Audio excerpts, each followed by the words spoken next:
The Twits by Roald Dahl, Day 3. The Funny Walking Stick. To pay Mrs. Twit back for the worms in his spaghetti, Mr. Twit thought up a really clever, nasty trick. One night when the old woman was asleep, he crept out of bed and took her walking stick downstairs to his work shed. There he stuck a tiny round piece of wood, no thicker than a penny, onto the bottom of the stick. This made the stick longer, but the difference was so small the next morning Mrs. Twit didn't notice it.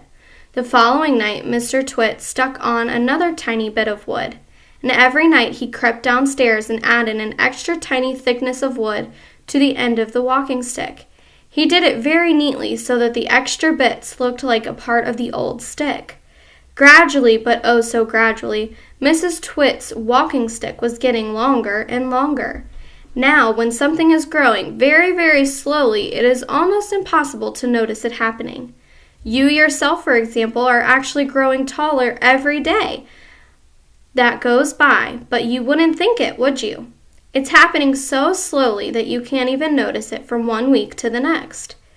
It was the same with Mrs. Twit's walking stick. It was all so slow and gradual that she didn't notice how long it was getting, even when it was halfway up to her shoulder. "That stick's too long for you," Mr. Twit said to her one day. "Why, so it is," Mrs. Twit said, looking at the stick. "I've got a feeling there was something wrong, but I couldn't for the life of me think what it was." "There's something wrong, all right," Mr. Twit said, beginning to enjoy himself. "What can have happened?" Mrs. Twit said, staring at her old walking stick. "It must suddenly have grown longer." "Don't be a fool," Mr. Twit said. "How can a walking stick possibly grow longer?" "It's made of dead wood, isn't it? Dead wood can't grow." "Then what on earth has happened?" cried Mrs. Twit. "It's not the stick, it's you," said Mr. Twit, grinning horribly. "It's you that's gotten shorter. I've been noticing it for some time now." "That's not true," cried Mrs. Twit. "You're shrinking, woman," said Mr. Twit. "It's not possible." "Oh, yes, it jolly well is," said Mr. Twit. "You're shrinking fast. You're shrinking dangerously fast. Why, you must have shrunk at least a foot in the last few days." "Never!" she cried. "Of course you have. Take a look at your stick, you old goat, and see how you've shrunk in comparison.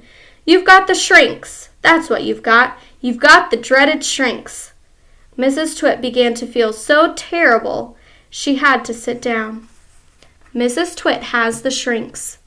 As soon as Mrs. Twit sat down, Mr. Twit pointed out to her and shouted, "There you are! You're sitting in your old chair and you've shrunk so much your feet aren't even touching the ground."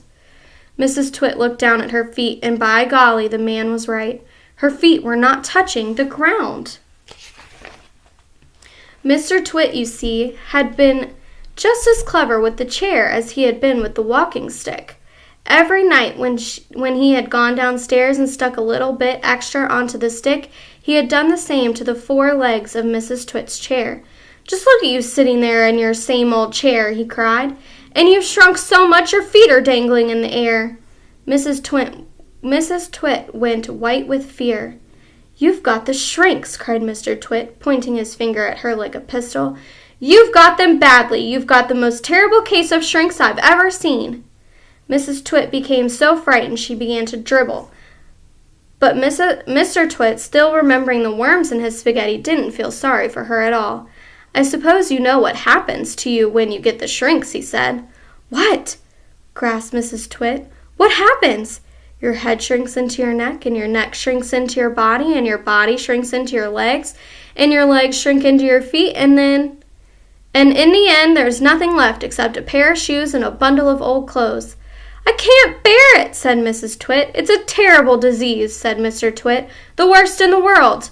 "How long have I got?" cried Mrs. Twit. "How long before I finish up as a bundle of old clothes and a pair of shoes?"